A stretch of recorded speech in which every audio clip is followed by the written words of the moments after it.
All right, yes, so in this photograph, we have the proton collision. This is one of the first photographs that we showed, right? With the LHC, Large Hadron Collider. And if you can remember that news right there, we had the proton collision. And so this is a photo you can see key concepts. We'll be discussing that in the next problem, actually. Some key concepts from this photo.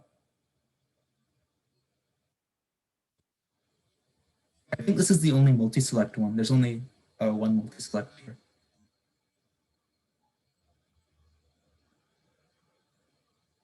There's two answers for this one.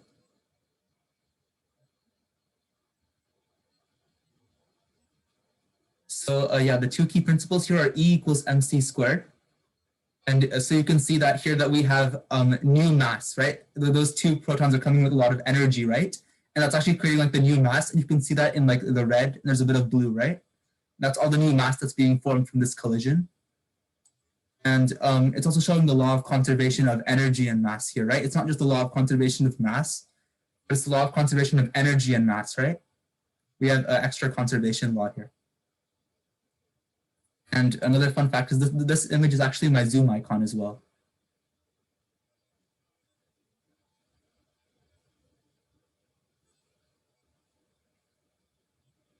Another key concept for this flux. There's two answers that work here, but it's single select.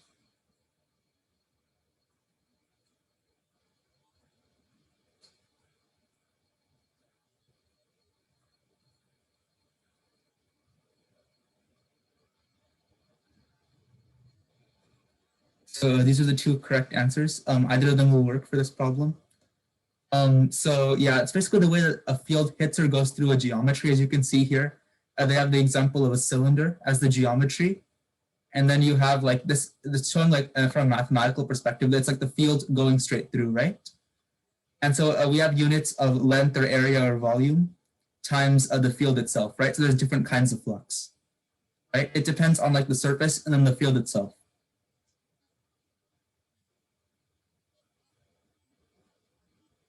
All right, now we go into equations, key equations in electromagnetism.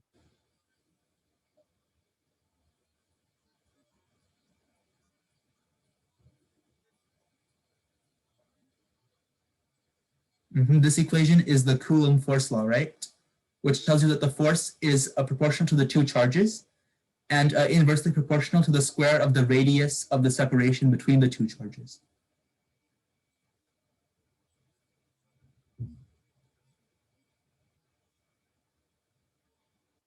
And there's two correct answers for this one. I think there's three for this one. And it's a very useful equation.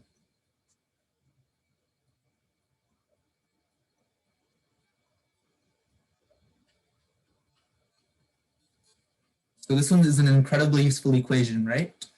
So if you have like a test charge and then you have 10 charges, you can actually apply the superposition principle in which you can add up like the electric fields on the test charge, right? From each of the different charges.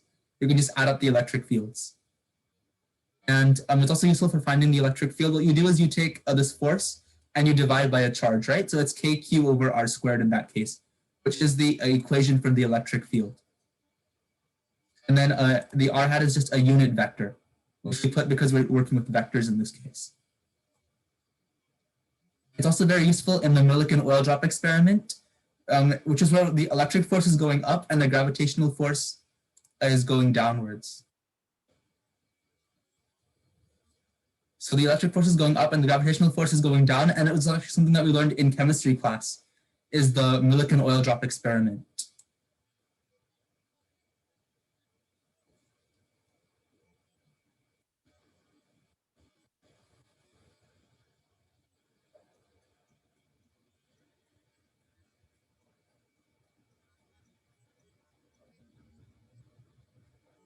So this equation is the Lorentz force law. On the left, this left QE is something that we saw before, right? Because E was just like F divided by Q. In Coulomb's law, we divided out the Q. And so this is just a similar idea. We just use Q times E. So on the left side is basically just the Coulomb force law, right? And then on the right side is like a magnetic force law here, right? Which is QV cross B. And so we have an illustration of that in the next problem.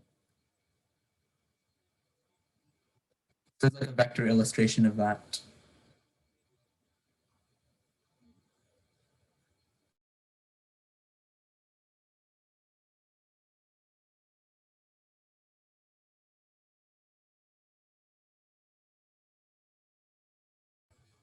So this was a difficult one.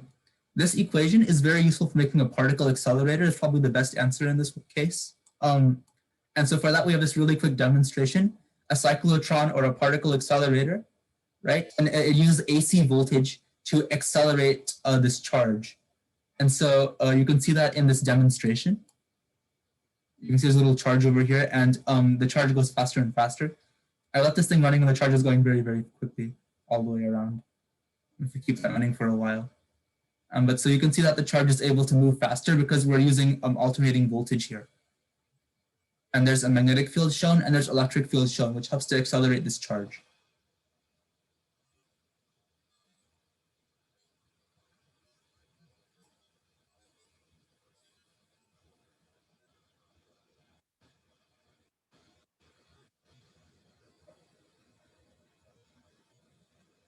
So soon as true, this is one of the things that we learned like in elementary. I think they were teaching us this, how the Earth acts like a bar magnet, in fact, right? The North Pole of the Earth is like the South Pole of the bar magnet, like the geographical North Pole is the South Pole of the bar magnet, and geographical South Pole is the North Pole of the bar magnet. And it protects us from like the solar winds and harmful ultraviolet radiation.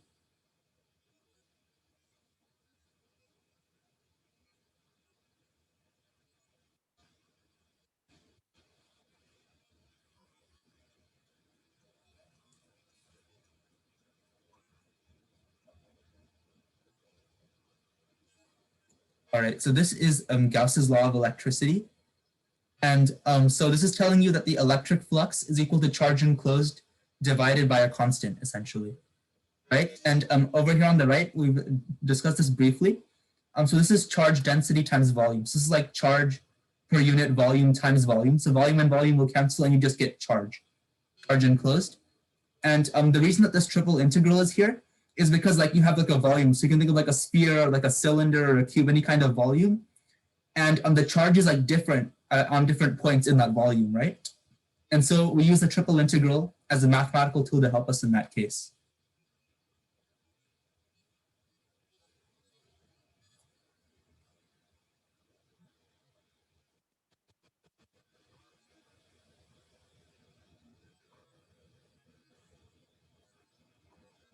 A lot of right answers for this one.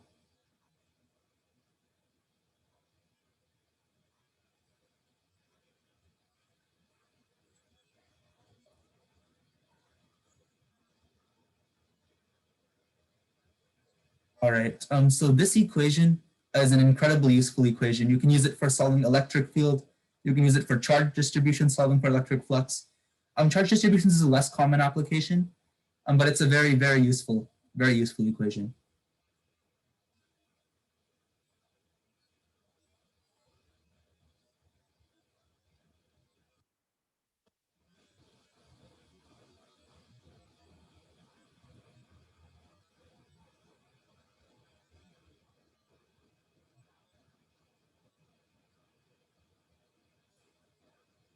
So this equation is Gauss's law of magnetism. Here you can see it tells you that the magnetic flux is equal to 0, right?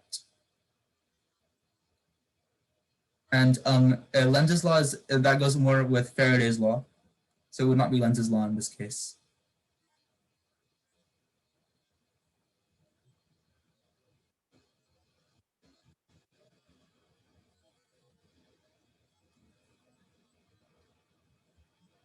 So the most prominent use is solving for magnetic field.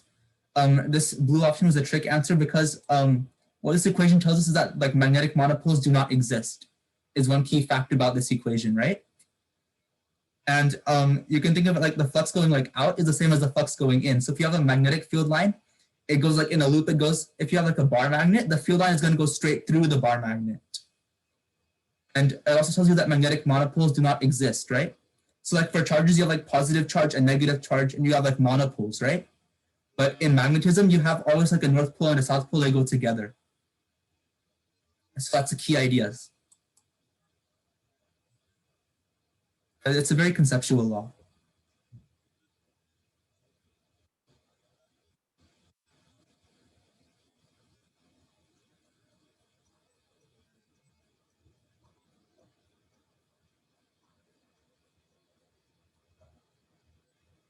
This one is Faraday's law, yes. So Faraday's law tells you that the EMF is equal to the negative derivative of the magnetic flux with respect to time. And so we looked at that with a magnet falling down a copper pipe, right? How the magnet slows down when it's going through that copper pipe. We were looking at that video, and that's a key example of this. And we look at a few key applications of this equation in the next question.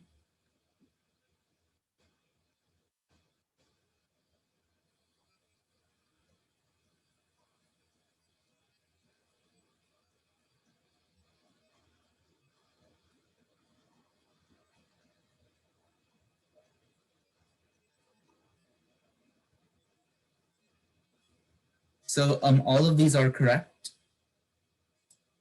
So it's very useful like in electric motors, wireless chargers, superconductivity, or transformers.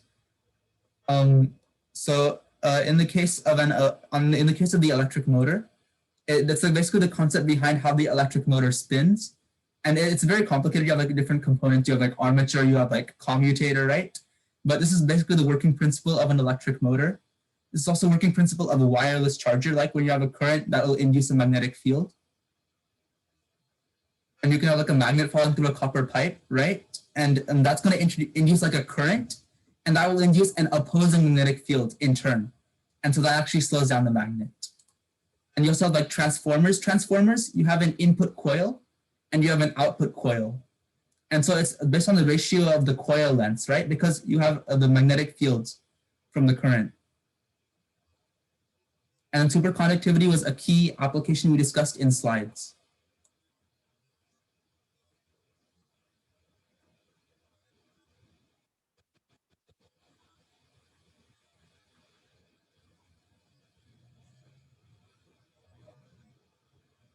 This equation is the Ampere-Maxwell equation. This one tells you that the magnetic flux on a path is equal to mu naught times the current enclosed, plus mu naught times epsilon is basically just a constant here, times the change in the electric flux with respect to time, right? So this tells you that the electric flux can create magnetic fields like in a vacuum, right? And then it also tells you on the left side you have Ampere's law. So it's kind of, so you have on the left side is Ampere's law, and on the right side is more of in a vacuum, for electromagnetism in a vacuum. And so we talk about key applications of this equation in the next question.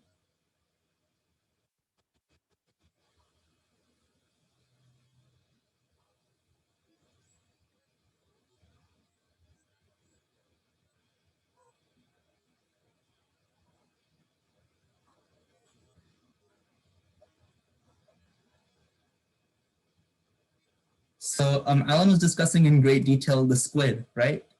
Superconducting quantum interference device, Squid. We discussed how this equation can be very useful for deriving the speed of light, right? If we're in a vacuum, you have charge density and current density are both equal to 0. So the term on the left-hand side of the plus is 0. And so you can use this for deriving the speed of light because now you have like a wave equation where 1 over v squared is equal to mu naught times epsilon naught.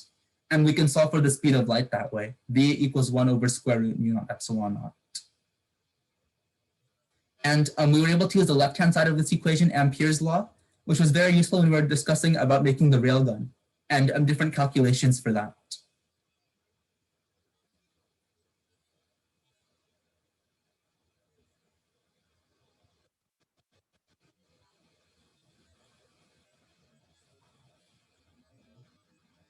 Voltage is not a force. That's a key concept that we discussed last time. Voltage is not a force. So in this picture, voltage is a potential difference between 2 points.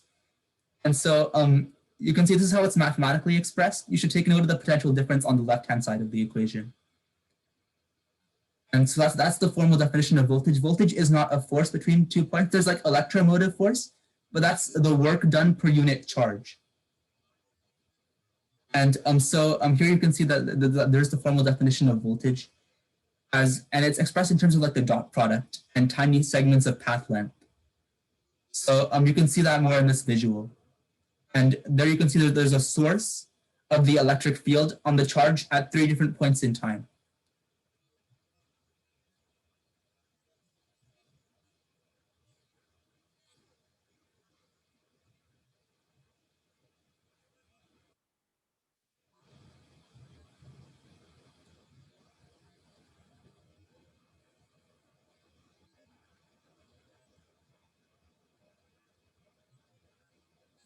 So in this question, the capacitor, this is from the second meeting.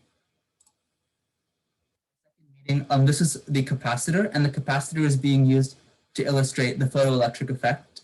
So here you can see that you have the sunlight, and the light is going through this capacitor. And so there's a charge difference plus Q minus Q. And there's actually electrons that are flying between these plates, which create a reading on the current meter over here. And so we discussed this in the second club meeting. And the key component over here is the capacitor, right? Which is used to store charge, which is two plates with a separation, right?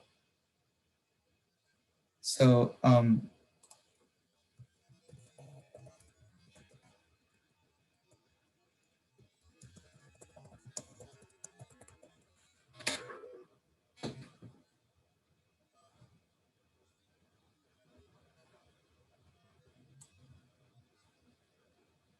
all right. Next, we will continue with the definition of an inductor. An inductor basically applies the principles of Faraday's law.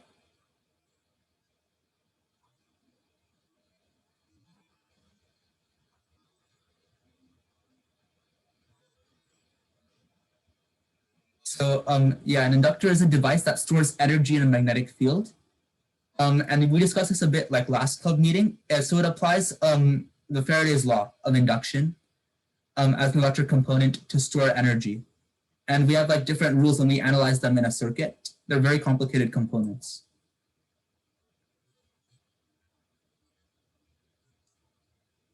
Next, we talk about fundamental theory of electromagnetism.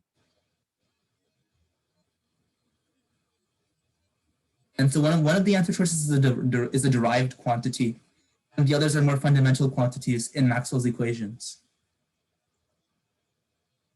Voltage is the derived quantity. This one is a very tricky question. But so in Maxwell's equations, you have electric field, magnetic field, you have current density and charge density. Current density is unit charge per area per time. Or you can say unit charge per unit time per unit area. But so these four quantities show up in Maxwell's equations. So E field and B field you're familiar with.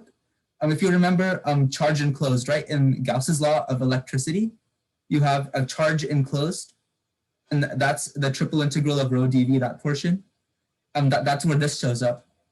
And then this J, where does that show up? That shows up in Ampere's law. This is like current enclosed, right? And so you have current density and charge density, right? This is like J times A. This is the current enclosed portion.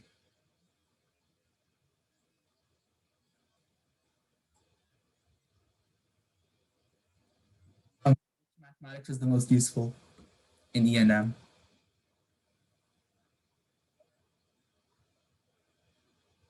So you notice that we rely heavily on vector calculus.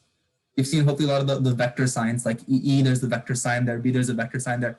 Vector calculus, understanding like dot product, understanding like cross product, very useful. If you want to go on to take like E&M in college, you should definitely understand vector calculus and key concepts of multivariable calculus. All right, nice job, everyone.